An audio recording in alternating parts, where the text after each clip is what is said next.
Games have no place in the classroom.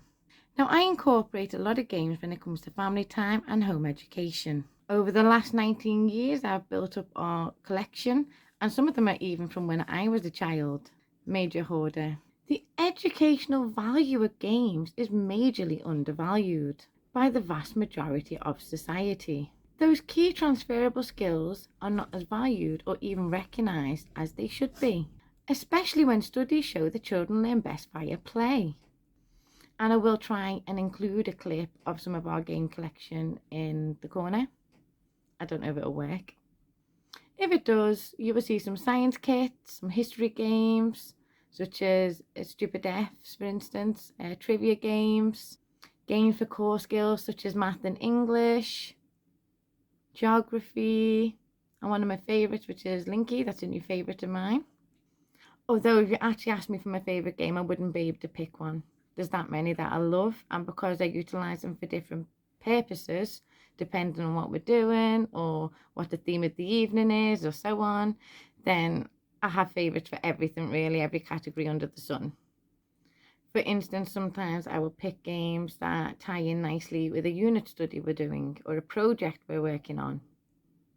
Maybe a particular math skill they're stuck on, and we've got a game that incorporates that skill. So my favourite changes all the time. But why do so many home educators and homeschoolers include games? And why do we place so much value upon them? Well, that's because we know studies show that children learn best through play and when they're enjoying the process. And games are also a great tool for consolidating learning. As a species, most of our key skills are gained from hands-on learning. And that has always been one of the ways we've passed on skills and knowledge. And games are a great way to incorporate hands-on learning in the home environment or even the classroom environment that directly involves and engages the child. And gaming can actually teach a variety of skills, such as logic and reasoning, maths and problem solving, thinking on the spot, putting a strategy together, coordination, and some games are fantastic for team building or working independently. It depends on the game.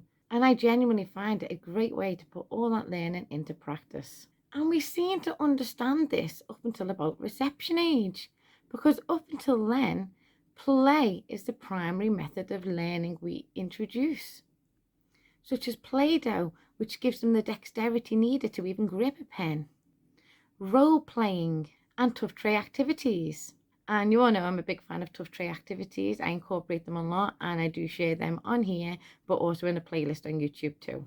Yeah, around year 1, that all changes. Children turn 5 or 6 years of age, and we tend to throw play around out the window, and it's not given as much time or attention as it deserves in the classroom. We ignore the studies. Don't get me wrong, play is included, but it's squeezed in where it can be. It's not the priority any longer. We favour sitting down with rote learning instead, sat in rows and being bombarded with information.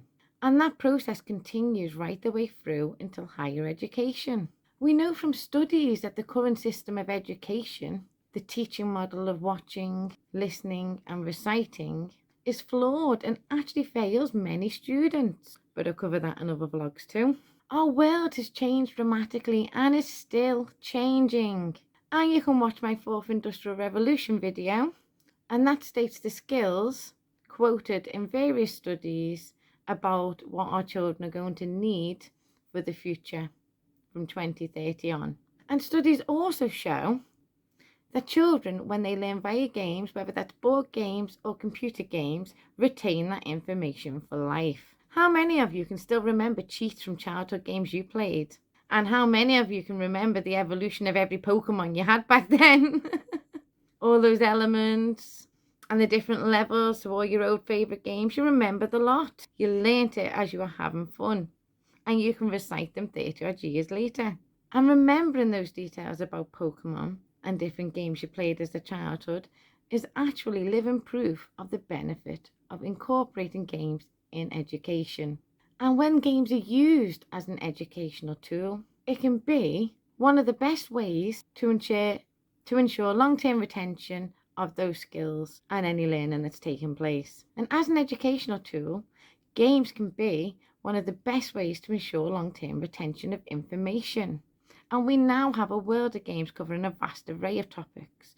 We've got history games, geography games, science games, like I said earlier.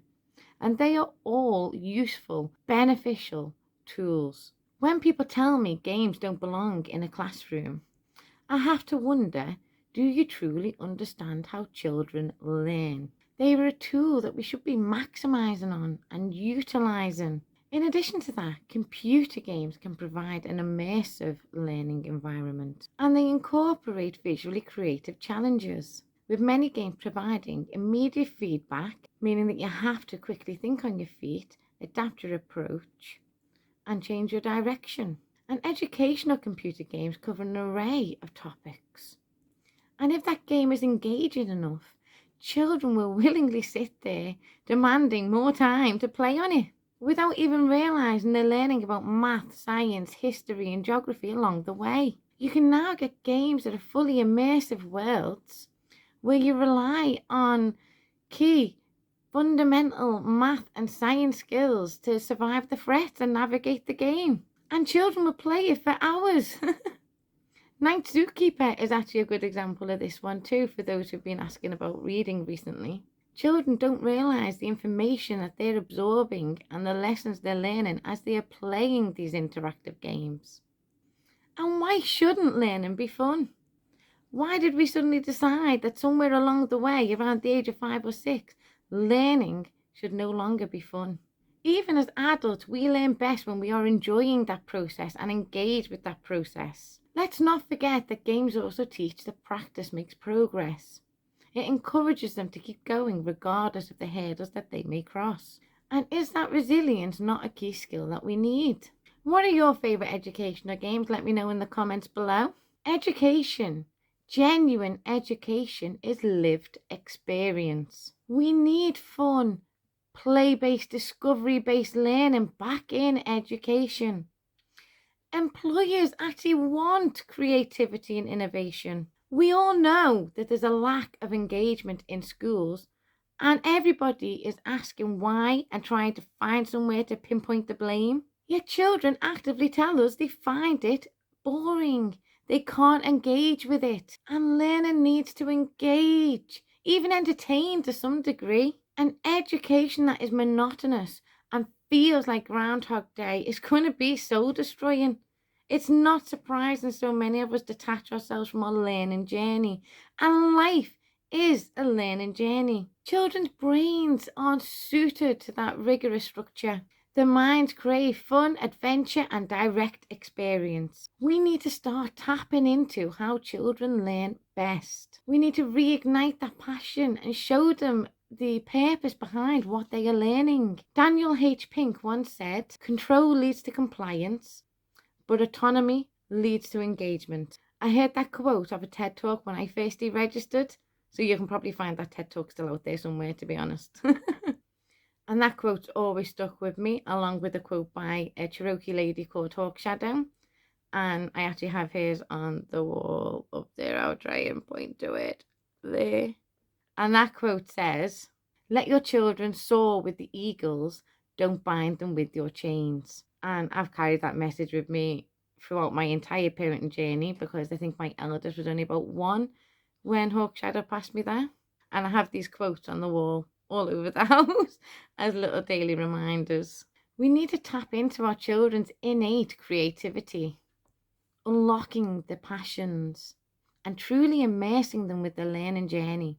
Hinovaki Shak, and I'm probably not pronouncing his name right, the Institute of the Future, and Dell all have studies out or have stated that by 2030, over 80 to 90% of our current job market will be null and void.